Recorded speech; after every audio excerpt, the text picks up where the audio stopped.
अस्सलाम वालेकुम दोस्तों, वेलकम टू आवर चैनल नून से नॉवल। आज हम पढ़ेंगे एक नया नॉवल मेरे ख्वाब मेरे जुगनू बाय निम्रा अहमद। तो शुरू करते हैं। शोफर ने हैरत से बैक व्यू मिरर में इसका चेहरा देखा जो लाताल्लुक सा बैठा सड़क पर चलने वाली ट्रैफिक को देख रहा था। इसने गला खंखार कर पीछे बैठे अपने बॉस को मतवज्जा करना चाहा, मगर वो बदसतूर खिड़की से बाहर नजरें जमाए हुए था। सर, शोफर ने इसे मुखातिब किया। इसने धीरे से चेहरा इसकी तरफ किया। इसको लगा इसने अपने बॉस को किसी गहरी सोच से निकालकर डिस्टर्ब कर दिया। सर, दूसरे रूट से निकाल लूँ या इसी रास्ते से चलूँ? इसको मतवज्जा पाकर शोफर सैमुअल जल्दी जल्दी बताने लगा। दरअसल यहाँ बहुत ट्रैफिक जैम हो गया है, अगर आप कहें तो मैं गाड़ी दूसरी तरफ डाल दूँ, टाइम वेस्ट नहीं होगा। कुछ देर वो खाली खाली निगाहों से सैमुअल का चेहरा तकता रहा, फिर शाने उचका दिए। एज यू विश, इतना कहकर वो दोबारा खिड़की से बाहर देखने लगा। सैमुअल ने बैक व्यू मिरर में नहायत हैरत से इसे देखा। कहाँ वो इतना वक्त का पाबंद के 30 सेकंड की ताख़ीर पर भी झाड़ पिला देता। कभी अगर वो अज़राहे मजबूरी गाड़ी रोक भी देता तो वजह जानने के बावजूद भी इससे बेचारे को इतनी कहर आलूदा नज़रों से घूरता कि वो ख्वामख्वाह ही शर्मिंदा हो जाता। और कहाँ कि इसे वक्त मुकर्रर पर होटल पहुँचने की कोई जल्दी ना थी। इसे इतना भी एहसास न था कि ट्रैफिक में फंसकर वो पहले ही कीमती 30 मिनट ज़ाया कर चुके हैं। सैमुअल ने शाने उचकाए और स्टीयरिंग पर रखे अपने सुर्ख हाथ कदरे ढीले छोड़ दिए। सैमुअल को इस शख्स की नौकरी करते 2.5 बरस हो गए थे। इन 2.5 बरसों में जब भी वो इस शहर में आता, इसको एयरपोर्ट से होटल और होटल से ऑफिस लेकर जाने इसी की जिम्मेदारी थी। इसको अपने बॉस से सिवाय इसके कोई शिकवा न था कि वो वक्त का बहुत पाबंद है। वो 1 सेकंड की देरी भी बर्दाश्त नहीं करता। एक दफ़ा सैमुअल ने इससे वजह पूछ ही ली कि आप इतने पंक्चुअल कैसे हैं। जवाब में इसने कुछ हैरान सा होकर इसे देखा था। तुम्हें पता है मुझे क्या चीज़ तकलीफ़ देती है? सैमुअल ने नफ़ी में सर हिलाने पर वही धीरे से मुस्कुराया। मुझे सिर्फ ये बात तकलीफ़ देती है कि दिन 12 घंटे के बजाय 24 घंटे का क्यों नहीं होता। इसने पूरी आंखें खोलकर इसे देखा और फिर ना समझते हुए भी सर हिला दिया। इस रोज़ इसे अपना बॉस बहुत अजीब लगा। स्टाफ के दूसरे लोगों को इसने अक्सर ये कहते सुना था कि ये इंसान नहीं मशीन है। और इसके साथ सैमुअल जब भी कोई दिन गुजारता इसे यकीन हो जाता कि वो वाकई ही मशीन है। इसने इतना मेहनती शख्स आज तक नहीं देखा था। वो जब गाड़ी में होता तो भी काम ही करता रहता, कभी फाइल्स देख रहा होता तो कभी लैपटॉप पर बिजी था। मगर आज तो लगता था इसने सैमुअल को हैरान करने की कसम खा रखी है। जब वो इसे लेने एयरपोर्ट पर पहुंचा तो पूरे 10 मिनट के नाकाबिले तलाफी ताख़ीर से आया था। इसको मालूम था कि आज इसे सख्त किस्म की डांट पड़ेगी, मगर इस वक्त इसकी हैरत की इंतहा न रही जब कुछ कहना तो दरकिनार इसके बॉस ने इसे गुस्से से घूर कर भी नहीं देखा था।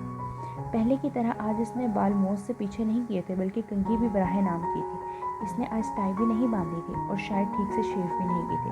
अपने हुलिये की तरह वो खुद भी बहुत उलझा उलझा और मुज़म्मिल नजर लग रहा था। जब वो गाड़ी में बैठा था तो इससे पूछने पर कहाँ जाना है, वो बहुत थके थके लहजे में बोला, जस्ट ड्राइव राउंड।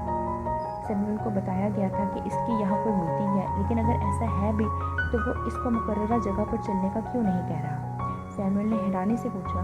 हैरत का दूसरा झटका इसे तब लगा था जब इसने बैक व्यू मिरर में अपने हैंडसम बॉस को सर सीट की पुष्ट पर टिकाए आंखें मूंदे देखा था। इसका ब्रीफ केस साथ सीट पर धरा था, मगर आज वो ना तो कोई फाइलें देख रहा था, ना ही लैपटॉप पर मसरूफ था। इनको यूं ही सफ़र करते 40 मिनट गुजर चुके थे जब इसके बॉस ने अचानक ही कह दिया, हाइड पार्क ले चलो। सैमुअल को अंदाज़ा था कि इसके बॉस को कोई मीटिंग भी हाइड पार्क में नहीं हो सकती, मगर इसने बगैर किसी इस्तफसार के हाइड पार्क के सामने ला जाकर गाड़ी रोक दी। इसके उतरने से पहले ही वो पिछली सीट का दरवाज़ा खोलकर बाहर निकल चुका था, मगर बाहर जाकर वो पार्क के अंदर नहीं गया, बल्कि यूं ही स्याह रंग के जंगले के पास खड़ा हो गया। इसके पीछे सैमुअल भी गाड़ी से निकल आया। वो इसके करीब ही खड़ा था। इसे लगा कि इसके बॉस ने इससे मुखातिब किया, सैम। वो निगाहें पार्क के अंदर लगे सबसे पर जमाए इसे कह रहा था। वो भी ऐसा ही एक पार्क था। वो हमेशा इसको एल्बराइड कहकर पुकारता था। जी, सैमुअल को इसकी बात समझ नहीं आई। वो भी ऐसा ही एक पार्क था जहाँ मैं इससे पहली दफ़ा मिला था। इसकी धीमी आवाज़ सैमुअल को बमुश्किल सुनाई दी थी। इसने ख्वामखा सर हिला दिया और इधर उधर देखने लगा। चलो। इसने चौंक कर अपने बॉस की जानब देखा, जिसके लहजे में ये कहते हुए ज़रा बराबर भी तहक्कुम न था। गाड़ी में बैठते ही वो फिर बोला, मेरिट चलना है। इस मुख्तसर हुक्म पर सैमुअल के दिल को तसल्ली हो गई कि बॉस को अपनी नीति की याद थी। क्योंकि बॉस ने फैसले का इख्तियार इसको दे दिया था, इसलिए वो बहुत आराम से इसी रास्ते से गाड़ी दुराता हुआ होटल मेरिट ले आया। गाड़ी रोकते ही फुर्ती से नीचे उतर के इसने अपने बॉस के लिए दरवाज़ा खोला। वो आराम से नीचे उतरा और सैमुअल से बगैर कुछ कहे होटल में दाखिल हो गया। आज वो बहुत आराम से चल रहा था। इससे पहले वो हमेशा लंबे लंबे डाक भर कर चलता था। मेन डोर को पुश करके खोलने से पहले इसे ग्रे रंग के इस हैंडल पे अपना अक्स नज़र आया। सुबह जब वो इधर आ रहा था तो बालों में उंगलियां फेरने के अलावा इसने कुछ नहीं किया था। इसके बस में होता तो वो मुँह धोए बगैर ही चला आता, क्योंकि वो जिससे मिलने आ रहा था वो इस काबिल ही नहीं थी इसके नज़दीक। इसके लिए तैयार हुआ जाता।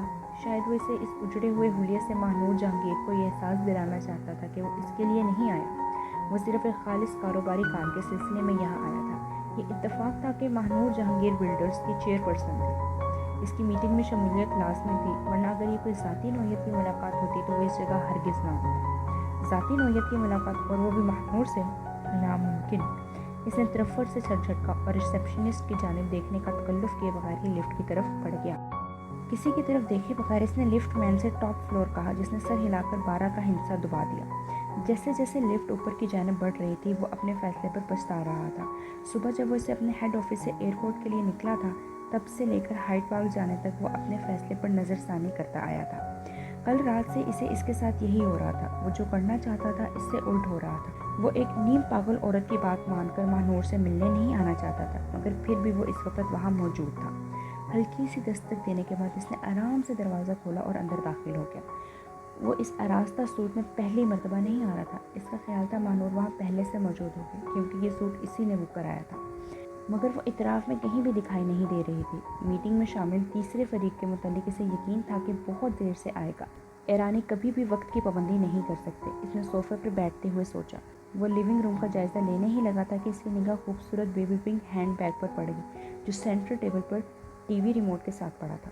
इस हैंड बैग के वाक़ होने से ये ज़ाहिर था कि महानूर जहांगीर पहुंच चुकी थी। वो इसके आने से तकरीबन 10 मिनट पहले पहुंची थी। वो अभी तक हैरान थी कि इसके तो ख्वाब ख्याल में भी ना था कि वो वाकई कॉन्ट्रैक्ट साइन करके इसके पार्टनर बनने पर राज़ी हो जाएगा। हो सकता है वो डैडी की वजह से ऐसा कर रहा हो, इसने सोचा। हो सकता है इसे मालूम ही ना हो कि अब वो जहांगीर बिल्डर्स की चेयरपर्सन है। वो समझा हो कि अभी तक डैडी से संभालते हैं और इनके धोखे में वो मुझसे मिलने आया हो, मगर ऐसा नामुमकिन था। इसके दिमाग ने इसकी बात की नफ़ी की थी। इसके यहाँ आने की एक ही वजह हो सकती थी कि वो अपने कारोबारी मफाद के लिए इसका पार्टनर बन रहा हो, लेकिन ये भी असल वजह न थी, क्योंकि वो अच्छी तरह जानती थी कि इसका पार्टनर बनकर वो रिस्क ले रहा था। फ़ायदे से ज़्यादा नुकसान का अंदेशा था। फिर क्या वजह है कि ये शख्स इतने अरसे बाद इस लड़की से मिलने आया है, जिसकी दुनिया अंधेर करके वो चला गया था? क्यों आया है ये अब? क्या मुझे ये दिखाना चाहता है कि मेरे बगैर भी वो कुछ है? मगर मैंने तो हरगिज़ नहीं चाहा कि हमारे दरमियान इतनी दूरियां, इतने फासले बढ़ें। ये सब कुछ उसने तो चाहा था।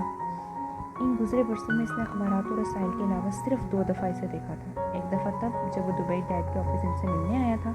इस वक्त वो लॉबी में खड़ी थी। वो इसे देखे बगैर ही चलकर गुजर गया। इस वक्त वो हैरान हुई थी, क्योंकि इसके ख्याल में इसका डैड से कोई तनाज़ा चल रहा था। दूसरी दफ़ा तब जब वो बड़े इन्हमाक से मैनचेस्टर यूनाइटेड का मैच देखने आई थी और वो अमाद के साथ स्टेडियम में बैठा था। वो इस खुदगर्ज और लालची इंसान को देखते ही वहाँ से उठकर चली गई थी, मगर इससे पहले इससे कब मिली थी वो? अब तो इस बात को काफ़ी अरसा गुजर चुका था। वो माजी की धुंधकों में खोई हुई थी। नॉवल का बकिया हिस्सा पढ़ने के लिए हमारे चैनल को सब्सक्राइब करें, वीडियो को लाइक करें और इसको शेयर ज़रूर करें। तो अगली वीडियो का इंतज़ार करिए। तब तक अल्लाह हाफ़िज़।